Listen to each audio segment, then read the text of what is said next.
জাফলং তো হ্যাঁ, জাফলং যেতে পারতাম, বাট এরকম একটা ন্যাচারাল ওয়েদারে যে বাগান, আনারস, এটা একটা মানে হচ্ছে আপনার আহ, ব্যতিক্রম একটা স্পট আর কি। এটা মানে সচরাচর এদিকে জাফলংয়ে তো ঘোরার কথা বলে জাফলং এগুলো তো ফার্স্ট অফ অল আসে আপনার, কিন্তু আপনার আনারস বাগান একটা একটু ব্যতিক্রম স্পট, এখানে দেখার মানে কৌতূহল ছিল আর কি, যার কারণে আসলাম। কেমন লাগে?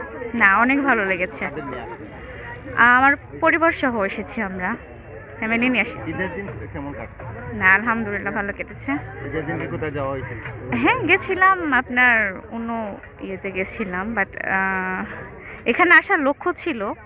তা আমাদের সিলেটিদের নিয়ে কিছু একটু বলেন তো, আমার সিলেটি কেমন লাগে? সিলেটি মানুষরা অনেক ভালো। আর সিলেটি যে মাতগুলো আছে, কথাগুলো আমি খুব লাইক করি।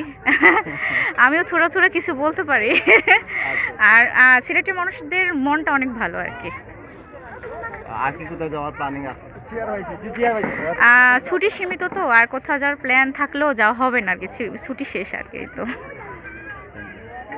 আচ্ছা, সহ পরিবার সহ এটা খুব ভালো লাগছে, ভিউগুলো খুব সুন্দর আছে, এবং ছবি তুলে খুব আমার ভালো লাগছে, বাচ্চা নিয়ে খুব ঘুরতে ভালো লাগছে। কোন জায়গা থেকে? আমি আসছি বিয়ানীবাজার থেকে। এটা এটা সম্পর্কে জানলেন কবে?